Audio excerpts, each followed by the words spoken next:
I'm just thinking about something, and when we teach something, we have to be aware of our own patterns, behaviors, our own shortcomings, our own trauma, our own imbalances.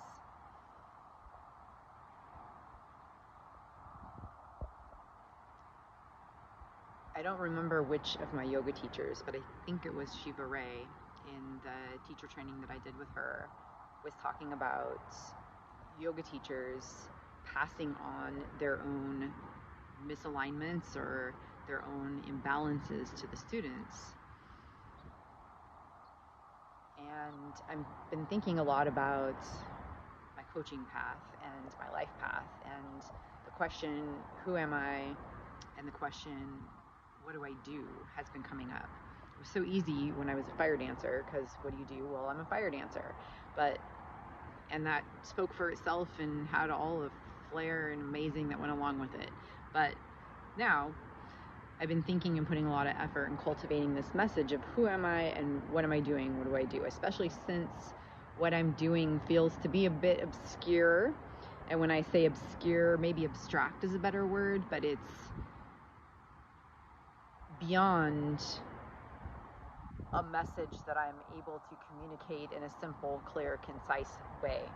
I'm able to communicate it, but it takes a lot of words and it's kind of clunky. The message is kind of clunky. And I have been really thinking a lot about what I'm doing. Yes, I took a life coach training. Yes, I have massive amounts of experience with teaching yoga, practicing yoga, with dance, with a lot of stuff. But honestly, the offerings that I'm making right now are a collage, a combination of all that I've been learning over the last 25 years of my life, probably even longer than that. It's all coming together into one offering with a lot of different tools in it. And depending on the people that are showing up in my life, there are different tools that are kind of illuminating or being called forward to work with them. Yet, for the purpose of building my brand and my business and putting it out there for people who are saying, what are you doing? I'm trying to consolidate that message, and I've been thinking, like, what am I doing? And how do I communicate it? Because coach doesn't totally fit it all the way. It fits it part. It's one of the skills that are in there, and that makes a lot of sense. But it doesn't have the pop behind it for me. It's part of the pop. So I was just thinking about something that I've just been thinking about something my family has always said is I talk a lot. I write and I talk a lot. It's true.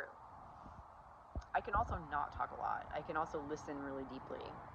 And I do listen really deeply.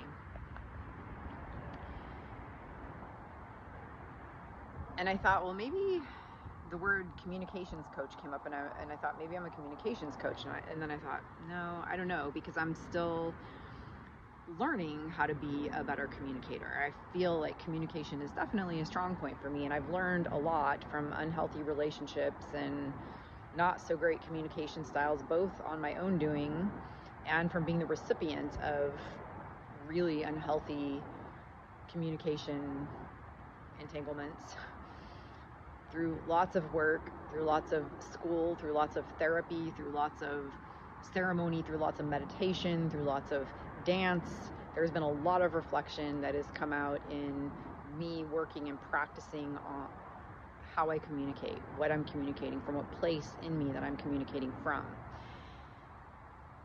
An older version of me used to be very reactionary and confrontational with my communication. However, I have grown up and learned a new way. And that's a very older part of me. So it made me think, when I thought communications coach, I thought, I don't know. And then I sat back and I thought, well, what am I learning right now? What am I getting really clear about in my life on where I'm off balance? of when I am, or what my shortcomings are. And because that's the thing, is I still feel like with communication, I'm still learning about when I am, maybe dominating or controlling a conversation, or when I've said too much too fast too soon, or when I am speaking and my message isn't clear and that is necessary and exactly what I'm supposed to be doing, or when I'm doing that and it's just like blowing air. So, though communication is important, that might be a part of it, what I'm going to reflect on now is from a different perspective, and that perspective is, what am I getting really good at noticing within myself when I'm off balance? Of noticing when I'm connected and in balance, or on balance, in alignment, when I am, in the flow. I'm on it. The energy's there. I'm just feeling it, with it, in it. And when have I abandoned myself, betrayed myself, or allowed myself to be persuaded, or intentionally or subconsciously went out of balance and stepped off my path? I'm never off my path. I don't think we're ever really off our path. However, there's those points where we might be doing things, saying things, thinking things that are not helpful. They're the maybe limiting beliefs. We could be sitting in lack or scarcity. We could be sitting in the I can'ts, shouldn'ts, don'ts, won'ts, whatever. And there's times when we see those and we recognize, oh, that's where I'm at, okay? And then we know what skills we have that we need to apply to bring ourselves back into alignment, back on track, and how to heal, work through, remedy, and the actions to take, that are kind of in more alignment. So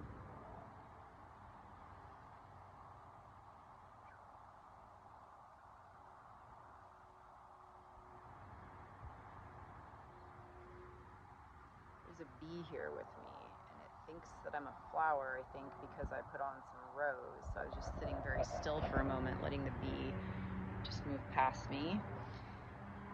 A little bit of bee medicine there. So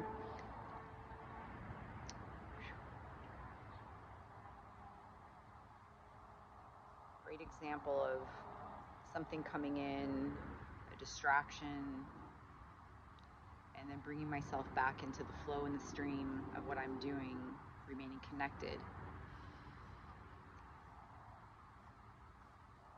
So, what is it that I am learning,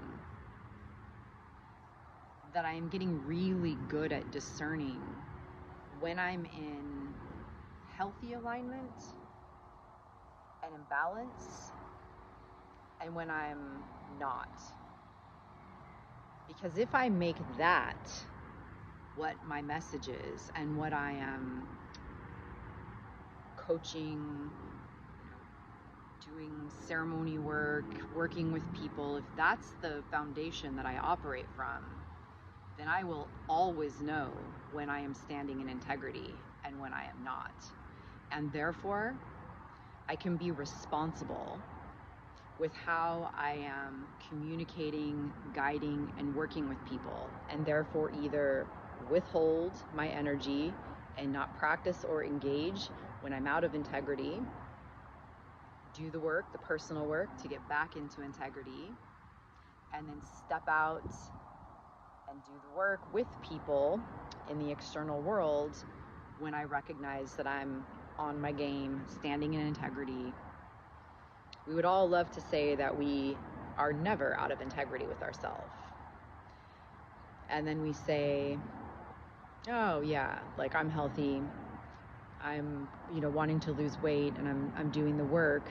But then that night we go and eat, 10 pounds of, chips or French fries or something that is not healthy for us and is completely sabotaging our efforts. So our actions and our words are not aligning with what we feel in our heart, we're wanting to create, we're not walking our talk. So I'm going to sit and I'm going to look within and see what it is that I'm learning, that I'm getting really good at noticing when I'm in alignment and when I'm out of alignment, when I'm in integrity, when I'm out of integrity. And I'm going to see what comes up for me from that foundation. Thank you. Blessings. Peace.